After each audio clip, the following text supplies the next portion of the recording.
याच्यामध्ये मी भिजवलेलं आहे, हे व्हाईट व्हाईट दिसतं आहे ते आहे तुळशीचं बी, बेजिल सीड आणि हे आहे चिया सीड आणि याच्यामध्येच मी गोंद कतिरा असं मिक्स केलं.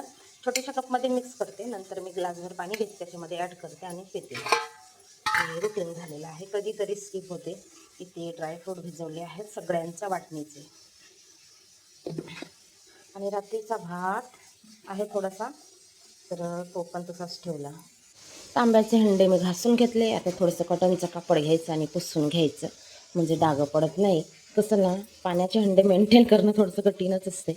मुलं काढतात, आपण काढतो, थोडंसं पाणी गळतो, मग असे काही डाग पडतात आणि ते घाण दिसतात बघणाऱ्यांना. तर असं ड्राय करून घ्यायचं, म्हणजे डाग पडत नाही. दोन्ही हंडे ड्राय करून घेणार. स्वयंपाक पण ठेवला एका साईडला आणि पाणी वगैरे प्यायचं भरून घेतलं आणि नंतर माझी जी काही कामं असतील ती माझी स्वतःची, तर इथे मी औषधी पेत असते. कंबर दुखते म्हणून मी आयुर्वेदिक औषधी म्हणजे आता वापर करते, तर तेच घेते आहे.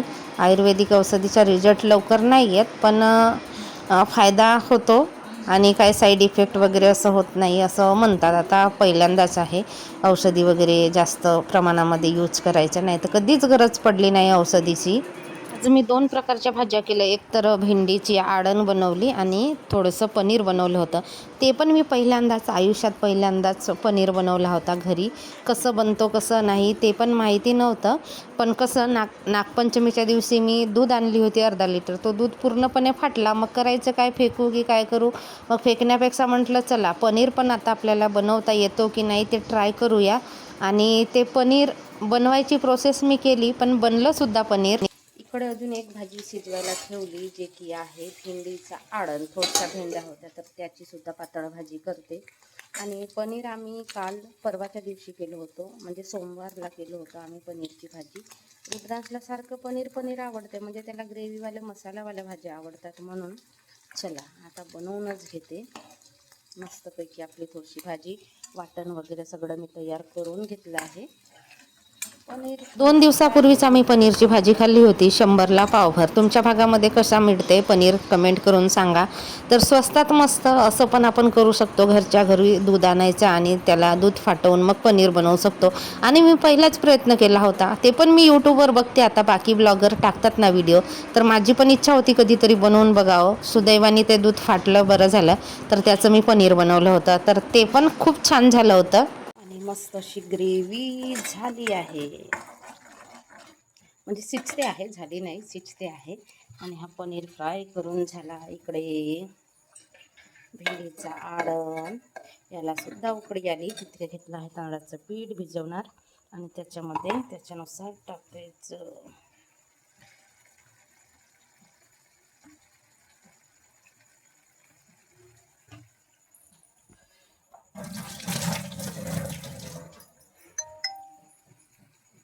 असं म्हणतात की पहाटे पडलेलं स्वप्न खरं होतात. तर हे कशासाठी म्हणते तर ना, म्हणजे आपल्यावर नाही पण आजूबाजूच्या कुठेतरी ते घटना घडते असं म्हणतात. तर असंच काहीसं झालं. आमच्या घरमालकांची तब्येत बरी नाही आहे, म्हणजे ते आता गेले 1.5 महिने झाले ते ॲडमिट आहेत. पण त्यांचं स्वप्न पडला होता की ते मरण पावले वगैरे म्हणून. पण तसं तर काही झालं नाही, नको मरत, चांगले राहोत सुदैवाने.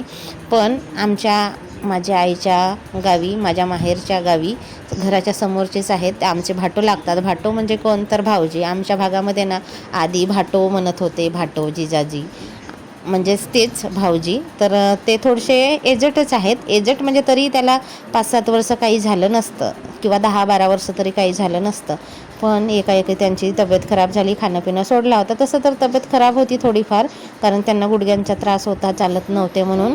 तर त्या दिवशी एकाएकी जास्तच तब्येत खराब झाली, खाणं पिणं त्याने सोडला आणि मधामध्ये आता ते वारले. तर मला माहिती पडलं सकाळी, फोन करून माझ्या आईने सांगितलं. आता काही पण झालं ना तर सांगतातच ना, आपल्या समाजातील असत किंवा आपल्या नात्यातले असत. तर माझ्या आईने सांगितले, तर मला बरा नाही वाटला. पण रुद्रांश पण शाळेत गेला होता आणि मी जाऊ नाही शकत होती. तसं तर बघायला गेलं तर जायला पाहिजे होतं, पण आम्ही काही गेलो नाही. तेरवीला वगैरे जाऊ आता, रक्षाबंधनच्या नंतर 3-4 दिवसांनी वगैरे येईल तेरवी, त्यावेळेस मी जाणार. पण कसं आपण त्यांच्या अंगाखांद्यावर लहानपणापासून खेळलो होतो, त्यांच्या सोबतच खेळणं, उठणं, बसणं राहायचं, तर बरोबर वाटत नाही. सारखं तिकडेच मन लागून होतं माझं. पण आता काय करायचं, जीवन मरण काही आपल्या हातामध्ये नसते. कधी टमाटर नाही खा, मोमोजची टमाटरची चटणी खाते. त्याच्यामध्ये सगळंच राहते, हिरवी मिरची, कोथिंबीर, टमाटर. मोमोज मध्ये पत्ता गोबी राहते तरी चालते ना, भाजीवाली पत्ता गोबी चाले नाही, है ना रुद्राज? हो बोला. चांगला बस. हात टेकून कसा बसतास? हा, गरम आहे? चांगला मांडी घालून बस. जवळ घे प्लेट. जवळ घे प्लेट.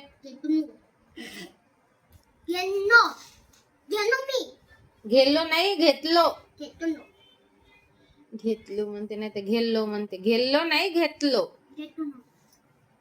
प्लेट जवळ घेतलो ना. मुलगी का राहते तर काय म्हणते? घेतली. ली म्हणते मुलगी, ली म्हणते ना. मुलगा ले म्हणते.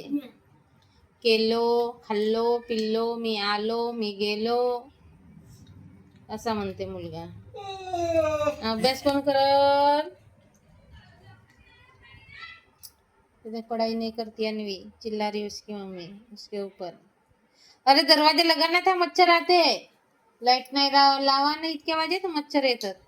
अंधारा रहने देना. अभी से लाइट चालू करेंगे क्या? अभी से नहीं कर सकते.